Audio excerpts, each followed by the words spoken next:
going to take some gorgeous apples. We're going to caramelize those in our lovely spice rum, which James will introduce in great detail at some stage. And then we're going to make a lovely shortcrust pastry over the top of that. Prep a genuine Crème Anglaise, which we've done with just a little hint of toffee vodka. And we're going to serve that as pudding, which I think is going to be rather nice. Me too. Mouth-watering, tasty, thirsty work. So, caramel rum. I'll leave James to the intro. But we're going to do something a bit different because this actually, if we all love toffee vodka, we all love salted caramel vodkas, but when you use one of our gorgeous double distilled English rums, that is something else. That's just got all those gorgeous raisin, cracked caramel, Christmas pudding, banana-y notes in there. It's absolutely a wham bam, thank you ma'am, as David Bowie would say. So we're going to use this to make a very simple cocktail, a little bit elegant spin on salted caramel. So very straightforward, glass, crushed ice. Now take the widow making microplane and we're just going to put a little bit of lime zest in here because, as we know, mojito-y style things work really well. So I'm just going to put a little bit in there, not too much because we don't really want a glass of lime. But the interesting thing about lime, as you know, if you grated it yourself, if you have a sniff of that, that's got such a good light fresh coconut note underpinning all the citrus. Wow. Which is really nice, and coconut goes so well with rum. Oh wow. Yeah, okay. So that's a really interesting emergent thing. Next stuff, you want some salted capers. Look at those dills. These add a bitterness and a saltiness, which is one of those things that you always want to balance your food with. Sweet, lovely flavors underpinned with either acidity and salt. Always going yin and yang. So I'm going to be quite generous with those. I'll put those sprinkled on top. Already looks lovely. This couldn't be easier, actually. And then because it's nearly the end of the week, which it isn't actually, it's only just begun. We might as well have a double, as it's a liqueur. And that is pretty much it. Now, if I had a twizzle stick, I'd twizzle it, but I don't, so I'm just gonna do that. And that already smells bloody fantastic. So, I'm just gonna get my nose in there. Oh, that's just something else. Go on, let's have a go. Get in there, have a go. And indeed, to have a sip. This has almost got a grenadine note to it. So, wow, it's really yeah. interesting, yeah? It's very, very summery and not particularly sweet. So, James, I have to hand that over to you to have a try as our maestro taster.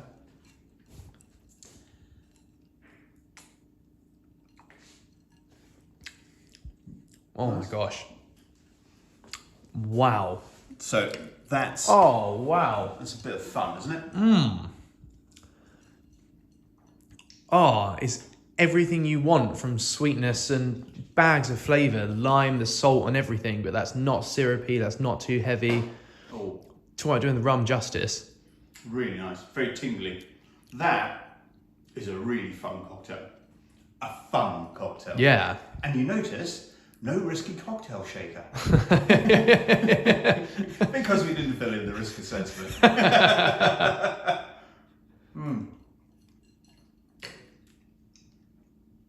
Do try it at home. Yeah. Just not the child present. Well, that couldn't be easier, could it? That was Absolutely. Yeah. Gorgeous. Okay, that's good. Rightio. So, with that in mind, we're going to make a really simple caramelized apples. Now, caramelized apples, caramelized pears or apricots, which are rather nice at the moment, all lovely things to put in a gorgeous short crusted pie. And you can put anything in there. As you know from our alcohols, they're ram full of flavour, and during that caramelization process, which is going to be achieved with sugar and butter, the acidity from the apples, all of that alcohol is going to evaporate off, infusing all that sweetness and flavour into your fruit. Now, with this, we're not going to overcook this because we're going to part cook these apples, because obviously they're going to then bake for about 25 minutes until our pastry's cooked. So we're going to take relatively big chunks of apples. We're going to leave the skin on because that helps hold them together. It also has flavour, so don't be concerned about that. So it's very much a very simple job, top tailing and coring, and then cutting them around about 15 mil or so. Okay, so bear with me whilst I avoid harming myself. So just going to top and tail, down the middle, like so. Come back to these in a sec. And really easy and fun.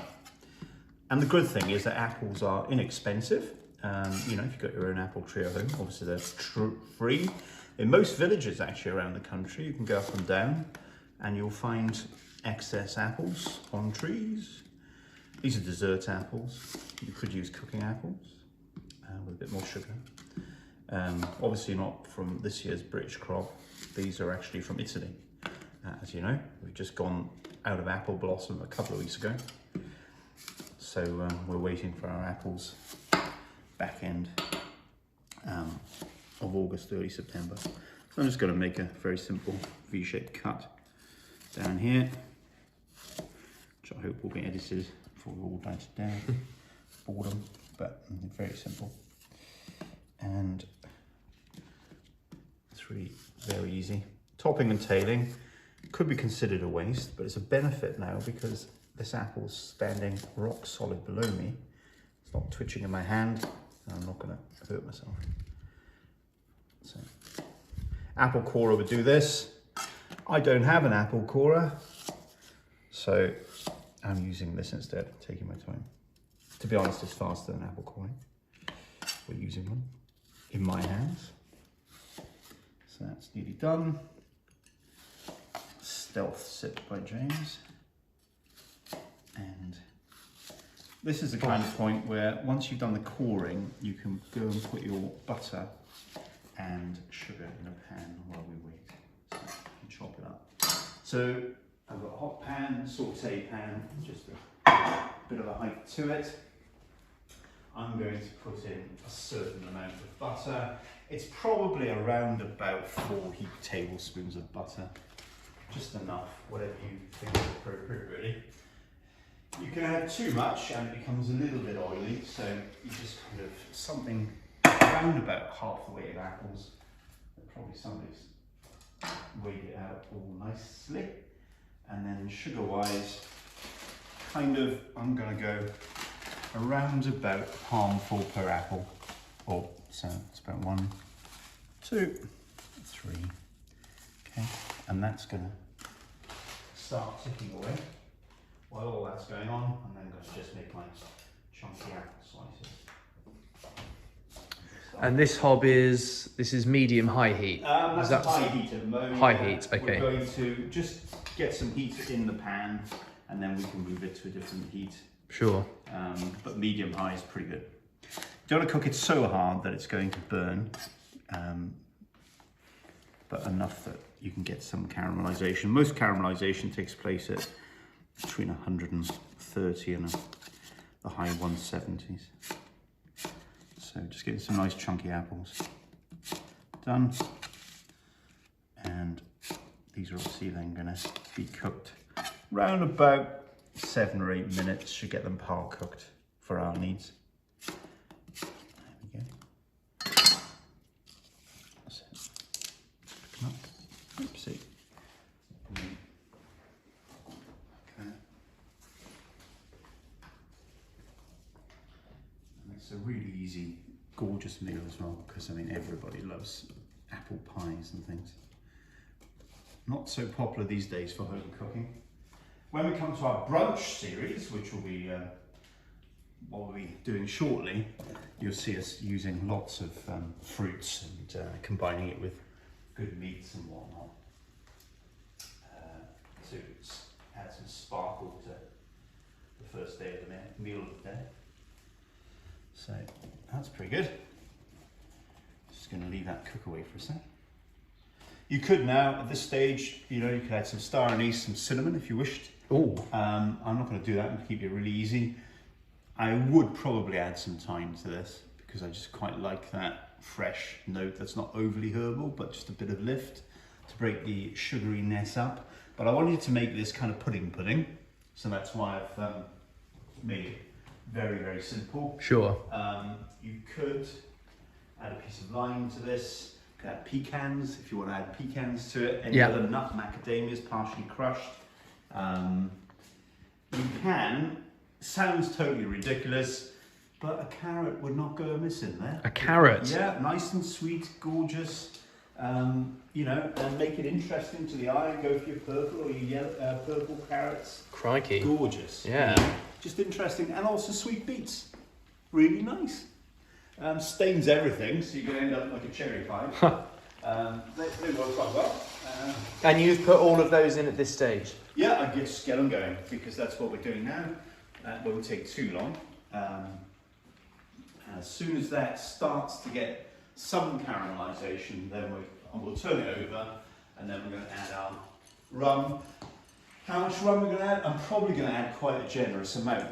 Obviously, that's our business, so we're fortunate enough to have access to decent volumes. So that's all starting to sizzle. How's that going down, James? It's going extremely well. I don't think you can have a stealth sip of this stuff because I think I can not make a noise. It's like a hammer. But very nice and tasty, so. I'll go for, oh, that is nice. Jesus. So, I'll just keep turning those over. Sweating them down a bit. So I'm just going to get the most basic level of colour on these. You can see already all beginning to happen. And just lovely colours. The skins really help it a lot. Two. Now, have I got a minute to wax about this caramel rum? Yeah, get in there. Well, at the time of filming, this is our latest product. We released it only last week. Now, in short, for those of you that have tried either our English toffee vodka liqueur or our Christmas Spirit spiced rum liqueur before, if you thought those were good, then in short, you're really going to love this one. So we're not the first people to do rum liqueurs, and we're certainly not our first rum liqueurs. It's the first time we've added one to our main collection. This is what happens when you take a really nice, high-quality English rum and make it even nicer with the addition of caramels and some other lovely bits as well. So we're not taking anything nasty and over-sweetening it. We're taking something really gorgeous, one of our good English rums. So this is made with pure treacly molasses that we've painstakingly fermented and then double distilled in our small English copper pots. And to make it even better, we've distilled this with some oak as well, which is a technique we've used in some of our other products. So we've grabbed some really nice flavour from oak in there without needing to age it. So this is a double distilled, really gorgeous small batch rum, which we've then added with some lovely natural rich caramels and sugars as well to make this absolute beauty. It tastes like sticky toffee pudding, like you're actually eating one in a restaurant. It tastes like the best Werther's original you can ever remember eating. It is truly gorgeous. You can sip it neat, you can have it next to any dessert, you can put it with cream soda, you can even do something like that with it. Do give it a go because it is bloody lovely and there is simply nothing else like it. Add some more.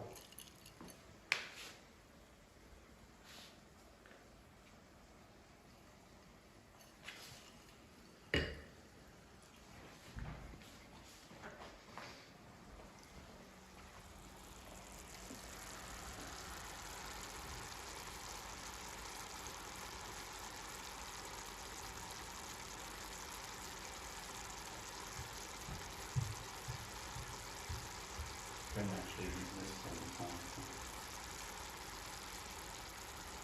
So I'm just going to. Oh, it's just so good. It really does. Helps cut through the sweetness a bit. And that's. Oh, look at that. have a smell. See what you think. I'll just get one more bit in. There you go. I smell it from here. Wow, yeah, that's all about cut through. It really does give you, it won't be so sharp in the mouth. It will give you some nice sweet high notes. So I'm just going to get these nice and caramelised, start and get a bit of colour. And nice bits there. See the colour difference between the two sides. Yeah, sure. It's quite nice. And I'm only going to go about 2-3 minutes more, and then I'm going to put in my rum and reduce that down. Then I'm going to plate into a bowl and sort my pastry out over it. So, right. This is really nice because you end up with a good chunk of apple, and it's just full of everything, all the rum flavours, the caramel notes, and then a really nice fluffy, light, slightly salted pastry that goes with it. Makes for a really gorgeous eat, whether it's served cold or it's warm with a cold crème anglaise on top, which is kind of the, you know, the empress of custards, really. So it's all good. Tell you how we put the crème anglaise together, if you like, while we're waiting for that to come down. Good idea. So crème anglaise, this is what we've got in here. I've had this chilling, and you can see how thick that is, yeah? That's really thick. Now there's no flour in there. That literally is just egg yolks, sugar, cream, milk. Okay, that's it. What proportions did you put in? Pretty straightforward. So what I've done is I've taken 4 medium eggs, and I've then added around about 3 tablespoons of sugar. I've got those in a bowl, and I've taken those egg yolks and I've just beat them together. Not so they're fluffy, just so they're homogenized. Separately, I'm going to take 100 grams of double cream, 100 grams of milk into a pan. I'm going to leave it down, we're doing nothing to it until it just about starts to simmer. I'm going to take it off, and I'm going to add that slowly to my egg sugar mix. Now, if I do it quickly, I'm going to boil my eggs, right, and poach them. So little by little, because it's hot milk into cold eggs. So just not particularly slowly, but enough so you're aware that you're dispersing all of that temperature. Once you've done that, take all that mix that you've homogenized again back into your pot. Yeah. And you're going to spend the next 20 minutes stirring with a thermometer. It's going to take that long. So this is a labour of love. Wow. And what happens is that will go from thin cream to slightly less than that thickness. Do not exceed 85 degrees. 85 degrees is the gelling temperature. I prefer to take it off around about 83.5 to 84 because you've got latent heat. But when you take it off, it carries on cooking. Sure. And that's why I tend to put it in ice. This is obviously melted ice water now, and a cold jug, so I can stop that cooking immediately. Just keep stirring, stirring, stirring. Use a wooden spoon. The usual test is when the custard sticks to the back of the spoon, it's the right thickness. But temperature, if you haven't got your eye in, first few times you're doing it, 85 degrees Celsius is not to be exceeded. I'd suggest 83.5, 84. Then you won't mess up. If you go too far, you will start to get scrambled egg, little flecks of cooked egg in it. Ah, okay. Don't worry, chill it if you can, under a cold tap if you don't have ice. Bag of peas, whatever, just get the temperature down and pour it through a sieve. If you haven't got a sieve, use a tea strainer, and then that will get rid of any mistakes. And that's it. That is it. It is so much worth it. You can do all sorts to it. You can put espresso in there, yeah? You can put toffee vodka in there. You can flavour it with vanilla. You can do whatever you like. Cardamom, very, very nice. Ooh. Yeah? So you can do that. You can do it with Lapsang Souchong tea. Give that smoked, elegant element, maybe a touch of jasmine. You can take it any direction you want to take it. Wow. But that's a really nice base for doing stuff. Now that, I'm kind of happy with, okay? I've got some nice, reasonable amount of colour on there. You can see how I've begun to oxidise. The red's gone. Yeah. Which is interesting. Not a very stable red. So I'm now going to add my salted my caramel rum, and I'm going to boil that, reduce that down. And then I'm going to start, I'll talk you through the pastry. So just enough rum. And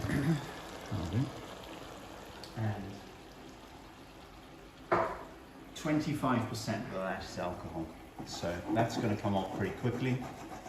And we're going to get all those lovely rum flavours. Already smelling great, you know. Oh, rum and apple, it's just... You could see how you could put lime zest in there, work really well. Even ginger, if you'd soak the ginger in sugar beforehand, like a syrup, Okay. will work really well because you take the acidity out, and then that would be quite an interesting light touch to it.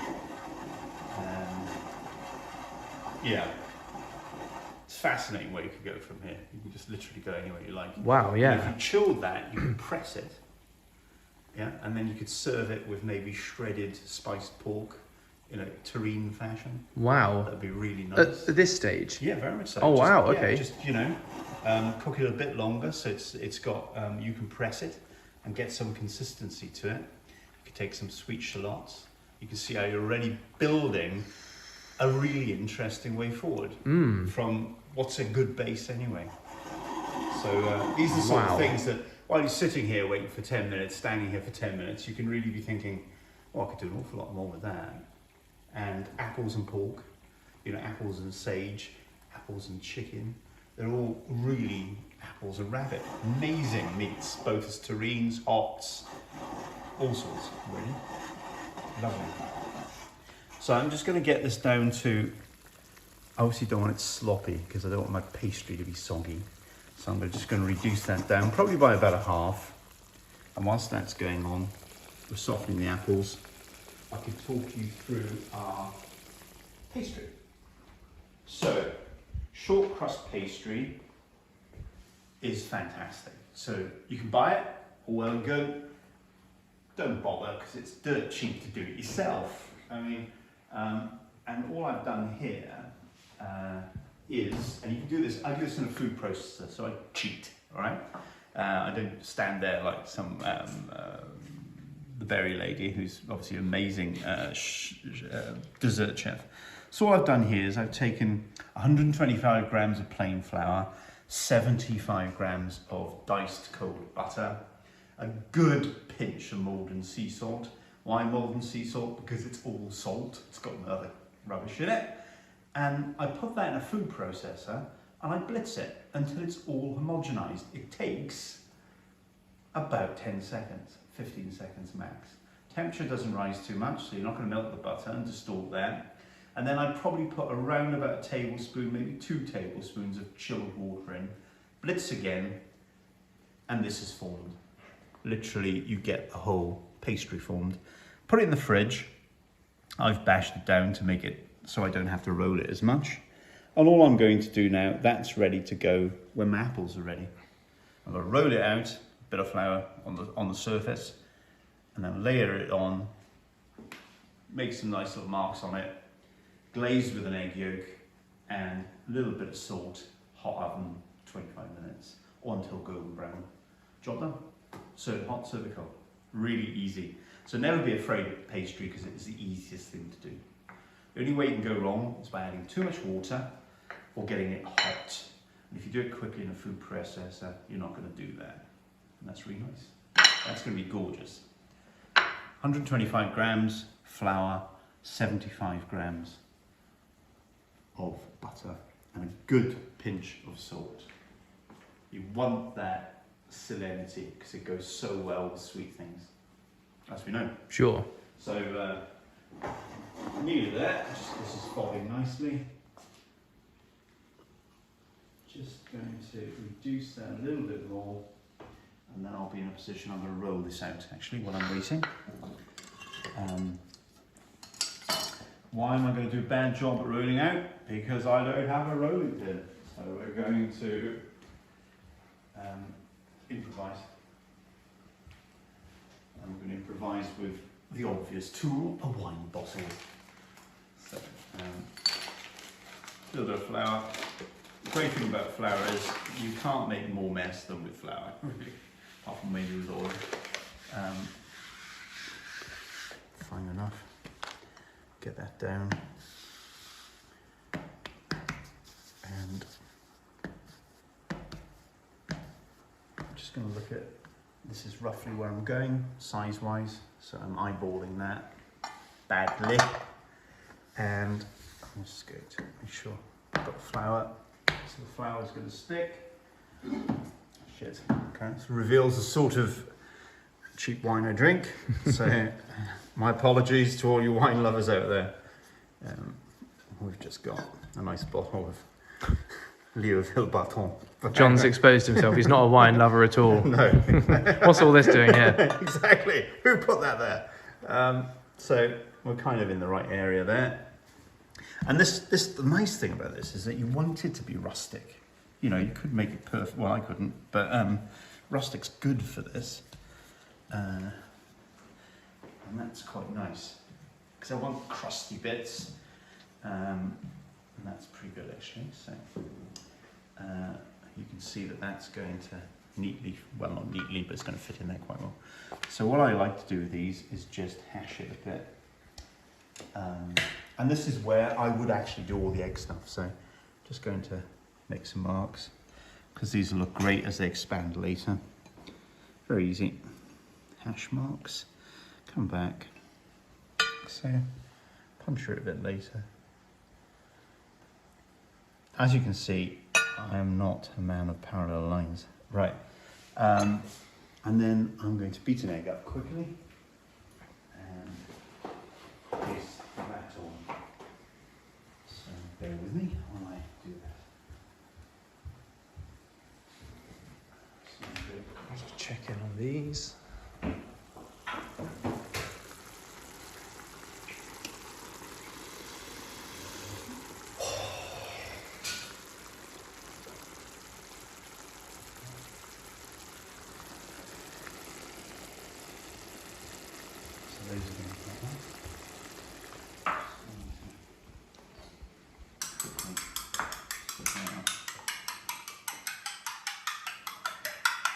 remember, if you do it like this, it's going to be slippery. So that's good, right? So, there we go. Simple pastry brush, just enough to cover it off. And we're going to salt that in a moment. Don't like egg, you could just use milk, that'll be alright. If you're a vegan, you wouldn't be making this at all. So, I'm sure there are vegan pastries out there, made with oils, I guess, or some sort of hard oil. So that's alright. And now what I'm going to do, I'm fairly happy with that. I'm going to get a scoop, slotted spoon, and start looking. These really have now taken on a gorgeous note. So what have I got down? So you can see, it's rather nice. Just going to layer those down into my.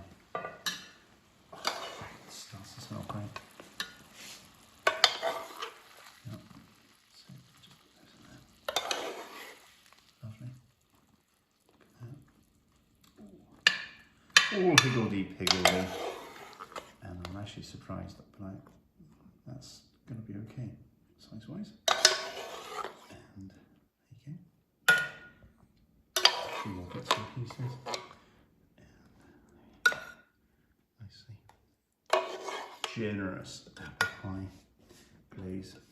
So I've got the liquor. Oh, this smells great. So.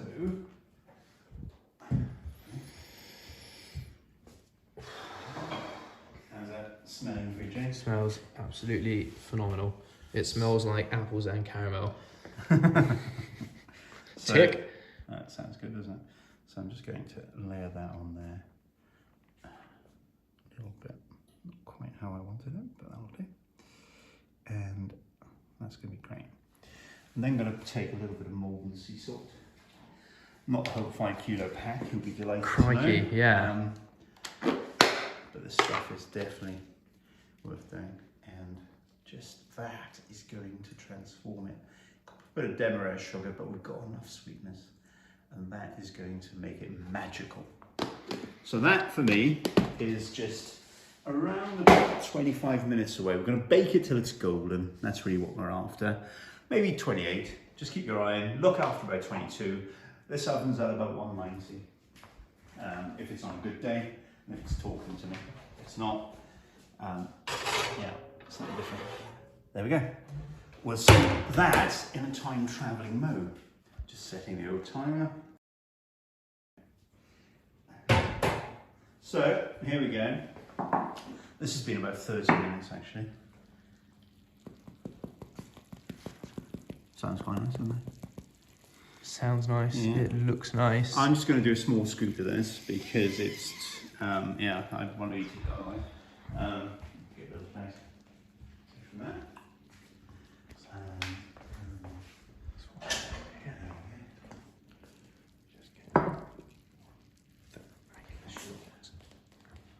Spoons.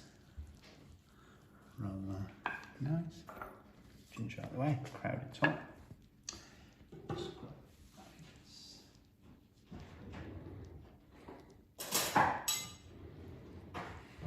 And so, just going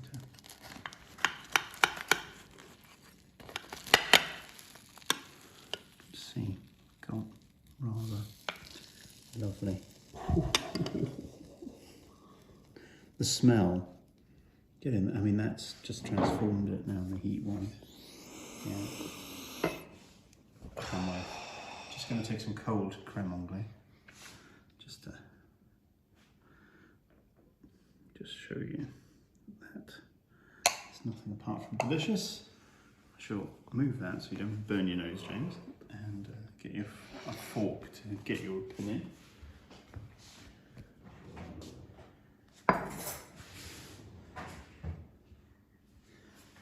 Do let us know.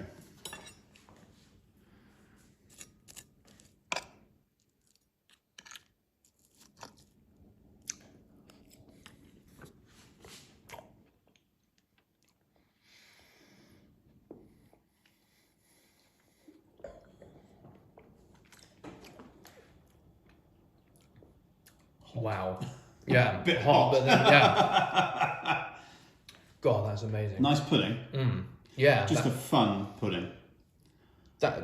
Yeah, the consistency of the apples is great. Plenty of flavour in them, and it's not as heavy as I thought it would be. No. That's still quite a light pastry, but with Go for just a bit of the apple by itself. Or I'll go for all of that. And just that. Yeah. that is amazing. Lovely body from that as well. Great fun. Yeah, not too much at all. It doesn't taste like it's too sweet either. That is just, yeah, gorgeous. Good. Glad you enjoyed it. We shall see you on the other side for the first course.